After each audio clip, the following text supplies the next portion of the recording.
Նախագահ, ես միշտ 30 տարի ձեզ դիմել եմ որպես նախագահ եւ այս անգամ եւս չնայած նրան, որ մենք տեղերով փոխանակվեցինք։ Հասկանում եմ, որ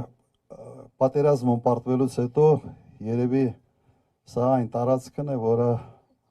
ամենից մեծ խնդիրներ ունեցավ եւ այդ խնդիրները շարունակվում են մինչ այսօր։ Խնդիրները ձեր եւ անվտանգային են եւ տնտեսական։ Եվ ամենից վտանգավորը գիտեք նա է, որ այս տարածքի վրա, այս հողի վրա հարևանը աչք ունի։ Երբ ասում է Արևմտյան Ադրբեջան, այս տարածքները նկատի ունի։ Երբ ասում է Գյոչայ Սևանը, Գյոչայ իրենց լիճն է, այս տարածքները իր մտքումն են։ Ուրեմն այդ առումով մենք պետք է հասկանանք, եթե սխալ կողմնորոշվենք, եթե չհասկանանք, թե ինչ է կատարում աշխարհում, եթե չհասկանանք, թե աշխարհում այդ կատարվածի մեջ մեր տեղը ինչպես մենք պետք է գտնենք, իսկապես եւս մենք փորձանք կարող ենք ունենալ։ Երեք Հայաստանի վարչապետը ասաց մի բան, որ Արցախյան շարժումը երևի հետևել եք Վարավոսին, ճակատագրական սխալ էր։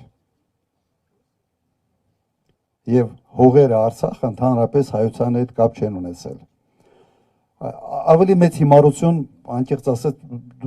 դժվար է ուղղակի հորինել, բայց այնուամենայնիվ մենք հասել ենք այն հանգրվանին, երբ այդպիսի արտահայտություններ հանգստանում են եւ հետո եւս հնարավորություն ունեն շփվելու ժողովրդի հետ։ Իմ ուղղում սա չի տեղավորվում։ Պատկերացրեք հետեւյալը։ Ես մեկ անգամ նման մի համատություն փորձել եմ անել, լավ, մեկը մի տուն է կառուցում։ Տան սեփականատերերը փոխվում են եւ վերջում գալիս է մեկը, որը անգրադետ է, տգետ է, եւ որը որոշել է այդ տան վրա։ Այս պատը քանդեմ, այս մեկը քանդեմ, ֆունդամենտը քանդեմ, նկուղը փոխեմ, այս փոխեմ,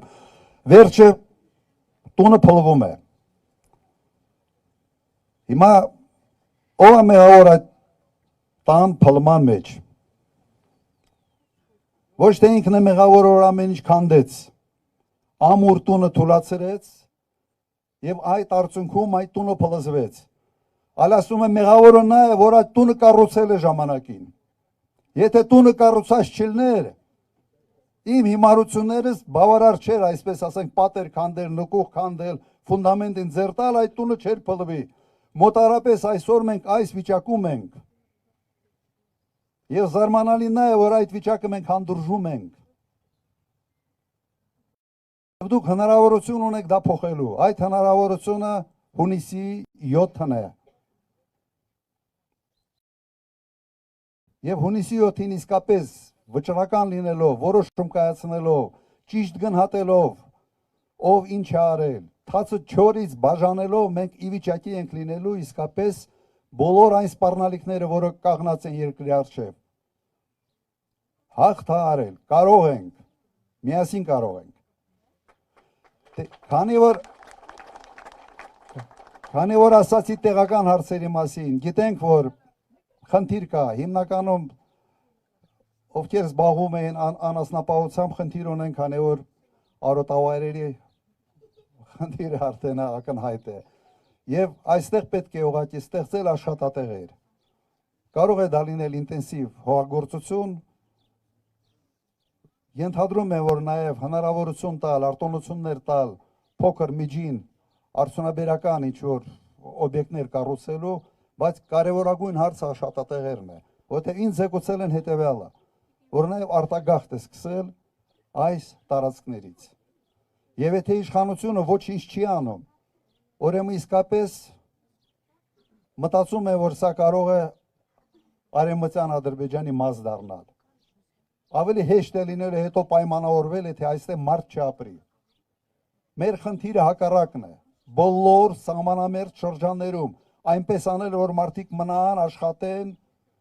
այլ տարբերակ փոքր երկրի համար սեփական երկիրը անվտանգ պահելու ուղղակի չունենք։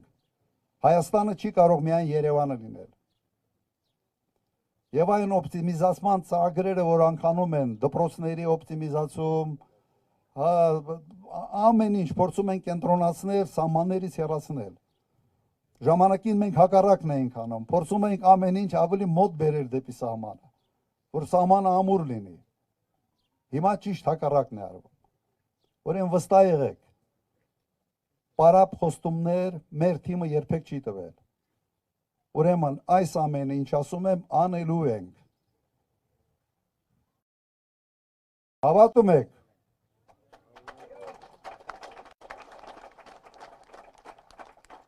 Մի բան սիրում եմ ասել, արել ենք մեկ անգամ, չէ, ես երկու անգամ արել, մի անգամ Ղարաբաղ, մի անգամ Հայաստանում, երրորդ անգամ էլ կանենք։ Հիմա կնախընտրեի նաև ավելի ինտերակտիվ, միգուցե հարցեր կան, միգուցե այս շփման բանի անցնենք, մենախոսություն չլինի, չասեք, Քոչարյան Ռոբերտի եկավ, ճառ ասից գնաց, կենաց ասեց գնաց։ Կենաց ասելում լավ չեմ։ Նախագահում երկիրը, ես այսպես մի հատ հեռախոսով վստահ դիրք էինք պահում, որ դուրս էինք գալի խրամատ, հեռախոս էինք վերցնում դուրս գալի, որովհետև դուք այն ժամանակ վստահ էիք, որ ունեք ուժեղ բանակ, մենք վստահ էինք, որ ունենք ուժեղ նախագահ։ Ալիևը ձեր հետ գալիս էր գլուխը կախած էր շփվում։ Մենք այդքանը տենալով արդեն ձեր ուժն էինք տենում։ Ինչի համար է ինքը գլուխը կախ գալի ձեր հետ հանդիպման։ Բայց հիմա այդ նույնը տենալով հակառակ պրոցեսը, որ մեր երկրի վարչապետը գլուխը կախ Ալիևի դեմը կայնում, արդեն այս ժողովուրդը անկախ ամեն ինչից թևաթափ է լինում։ Ու չենք տենում վարչապետ, որ կարա իրոք այս երկիրը ղեկավարի։ Այսօր ինքը արտահայտություն անում, որ եթե ես չընտրվեմ, աղետալի պատերազմ ալնելու։ Ես մի բան եմ հասկանում այդ իր արտահայտությունից, որ այդ արտահայտությունով սահմանամերձ գյուղերն է դատարկում։ Ինչքան վախեցող ժողովուրդ կան, որ վախենում են իրոք աղետալի պատերազմից, ինքը ցույց է տվել ժողովրդին։ Կոնկրետ այս բնակավարի ժողովուրդը մի անգամ արդեն փախել են։ Ինքը, ես մտածում եմ, որ այդ ինատու է արտահայտվում, որ փախեք ձեր տներից։ Ես 300,000 արտահայտություն են անում ադրբեջանցի բնակվելու այս տարածքներում։ Մի ադրբեջանցի հերիք մտնի այստեղ ու ես չապրեմ այստեղ։ Որովհետև ես այսօր իմ համագյուղացիներն են, իմ հարազատներն են, իմ բարեկամներն են, իմ երեխուն թողում եմ իմ տնից ոտքով գնում է դպրոց։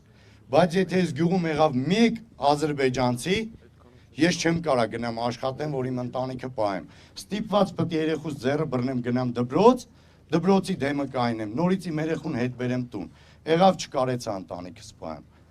Ու էլ եմ ասում, այն վաղտ մենք ունեցել ենք քարվաճար, միշտ մտածել ենք, որ մեր թիկունքում կա քարվաճար։ Այսօր մնացել է մի հատ Հայաստանին այս սահմանամերձ գյուղերը։ Այս էլ եթե տվինք, հաջորդը Երևանն է։ Ու խնդրում եմ մեր Երևանի բնակիչներին, մեր քաղաքների, մեր հեռու որտեղ որ ապրում են սահմանից, թող ճիշտ կողմնորոշվեն իրաց ձայնը ում են տալի։ Թող մտածեն այս սահմանի մասին,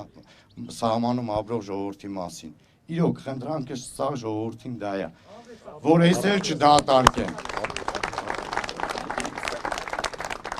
Այդ պատերազմի սպառնալիքների մասին լավ ուղղակի հիշեցրեցիք։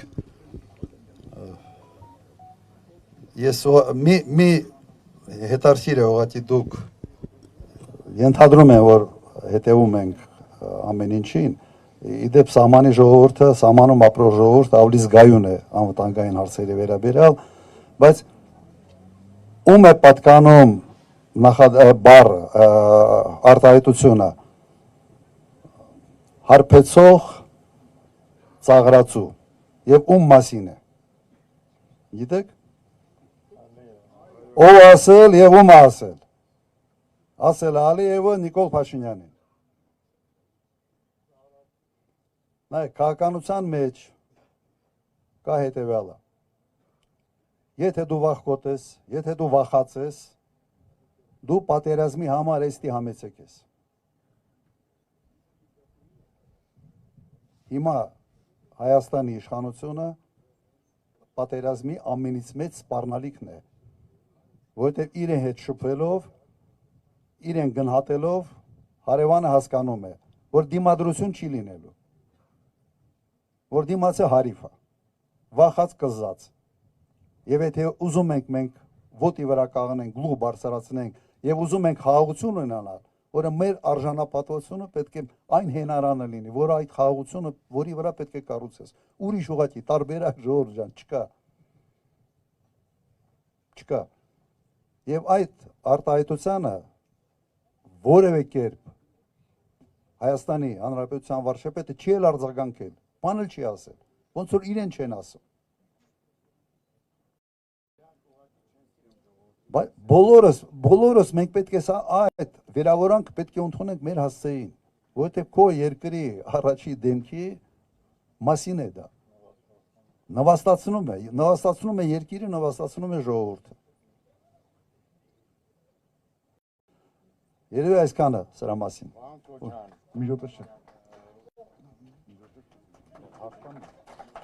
Պարոն նախագահ, մենք ձեր առավելությունը, ձեր ռազմական փորձը, ձեր կարողությունները որպես 94 թվականին Պաշտպանության պետական կոմիտեի նախագահ Արցախում։ Մեր վերջի խորհրդակցությունը ձեր գլխավորությամբ եղել է 94-ի մարտի 13-ին Օմարում։ Դուք որպես Արցախի պաշտպանության բանակի հրամանատար, ղեկավար եւ Հայաստանի Հանրապետությունից պաշտպանության նախարար Վազգեն Սարգսյանի հետ Օմարի լեռնանցքում վերջի խորհրդակցության ժամանակ այն ժամանակն էր, որ Վարդենիսում ժողովրդի մի մասը հիասթափված ծանր իրավիճակում կապված 94-ի հունվարյան պատերազմից հետո։ Փառք Աստծո, մենք այդ պատերազմը հաղթեցինք եւ խորհրդակցության ժամանակ դուք մեծ հնարավորություն տվեցիք եւ սպառազինությամբ համալրեցիք տվյալ հատվածի հյուսիսային ճակատի բոլոր ստորաբաժանումներին, որպեսզի մեր առաջխաղացումը լինի եւ մենք դիրքերը, նախկին դիրքերը միջև Օմարի բարձունքը վերցնենք եւ վերցրեցինք ձեր գլխավորությամբ, ձեր ղեկավարությամբ։ Պարոն նախագահ, Վարդենիսի ժողովուրդը այդ տարածքի պաշտպանության հիմնական կազմակերպիչն էին։ Մենք տեսել ենք ձեր զորությունը, գիտենք ձեր ռազմական փորձն ու կարողությունը եւ այսօր էլ Վարդենիսի սահմանի ապրող ժողովուրդը ձեր հետ են, ձեր կողքին են։ Առաջ հաղթանակ։ Շնորհակալություն։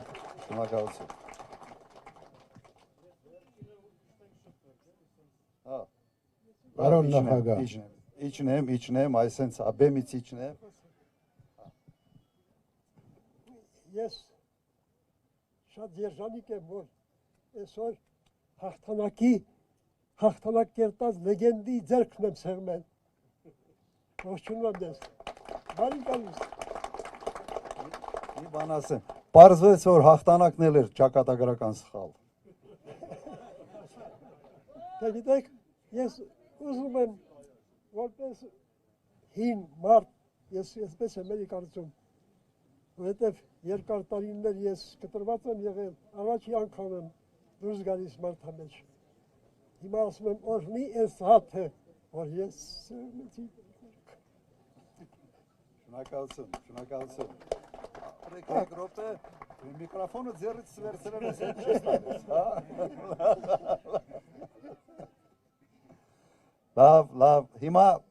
հիմա մեր պատգամավորները այստեղ են, տեսակ արդեն պատգամավորներին,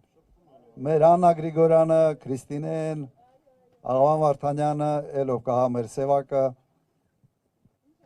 հիմա ինչ ունենք ասելու։ մի րոպե, պարոն նախագահ, կարելի է։ Հարգելի ժողովուրդ,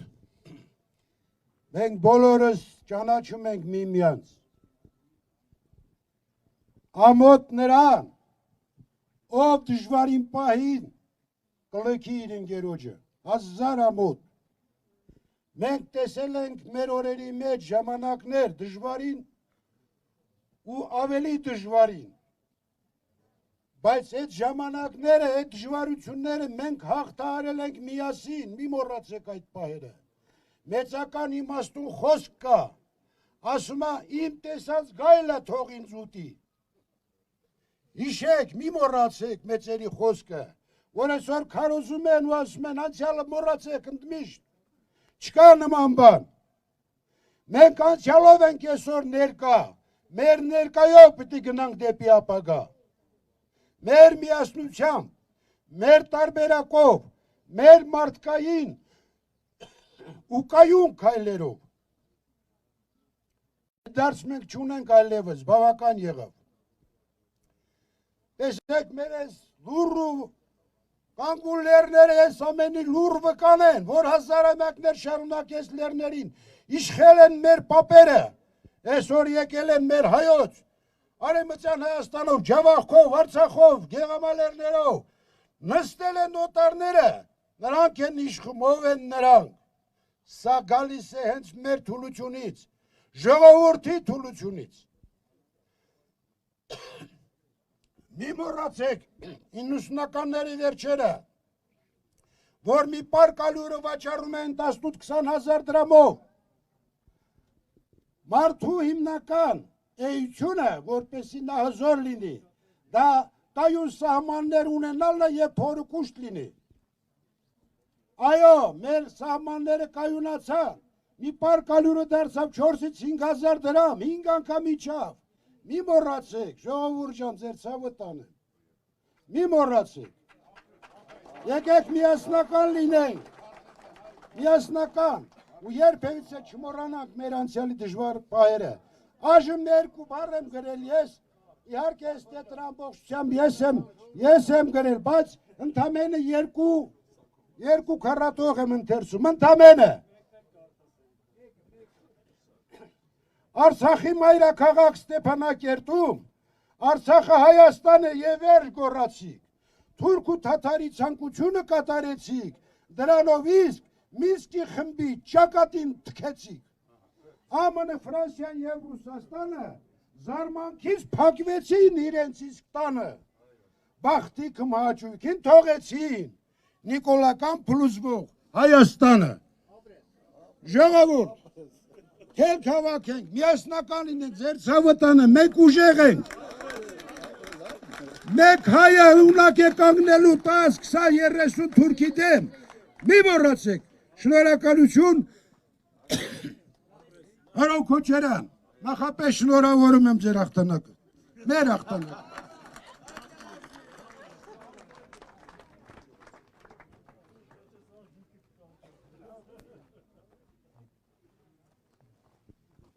Պարոն նախագահ, թերևս դուք միակն եք այն տեխնոլոգիաներից, ով ղեկավարել է եւ Արցախում եւ Հայաստանում եւ միջազգային ասպարեզում դուք ունեք ղեկավարման այնպիսի պորտ եւ միջազգային հարթակում մեր պետությունը ներկայանում էր սեփական շահերը թելադրողի կարգավիճակով։ Ըստ ձեզ ներկայիս բարդ իրավիճակում որքանով է հնարավոր վերադարձնել այդ սուբյեկտայնությունը եւ միջազգային հարթակում կրկին դառնալ սեփական շահերը թելադրող կողմ։ Շնորհակալ եմ։ Հիմա բանը իհարկե հնարավոր է։ Իհարկե հնարավոր է, ուղղակի հայկական շահերի ձևակերպում պետք է տաս, պետք է քո արմատներից չփոկվես, դու հասկանաս, որ քո ժողովուրդը բաժանելով, սև ու սպիտակի իրար դեմ հանելով, դու չես ուժեղանում, դու հակառակը թուլանում ես։ Սփյուռքին օտարելով դու թուլանում ես։ Մի մեծ հսկա պոտենցիալ դու օտարում ես Հայաստանից։ Եվ իմ բանաձևը հետևյալն է, Հայաստանը շատ ավելի մեծ է, քան մեզ թվում է։ Ոչ թե քառակուսի կիլոմետրով եմ ասում, այլ իր ներուժով, իր պոտենցիալով։ Հետո մենք ունենք մի պատմություն, հայտնի է, որ պատմություն ունեցող ժողովուրդ ենք։ Երկրներ կա, որ այդ պատմությունը նաև չունեն։ Սենց մի քանի բան գործոն իրար որ կպցնում ես, պարզում է, որ մենք շատ ավելին ենք, քան մենք մտածում ենք մեր մասին։ Եթե մենք արհեստական, սենց կողքից տաշելով բան չանենք, մենք ինքներս մեզ չփոքրացնենք։ Այսօր ես դա եմ տեսնում, որ մենք ինքներս մեզ արհեստական ձևով փոքրացնում ենք։ Այսինքն այդ քարտեզը դրած Էջ չես, դու ավելի մեծ ես։ Հնարավոր է անել, հնարավոր է։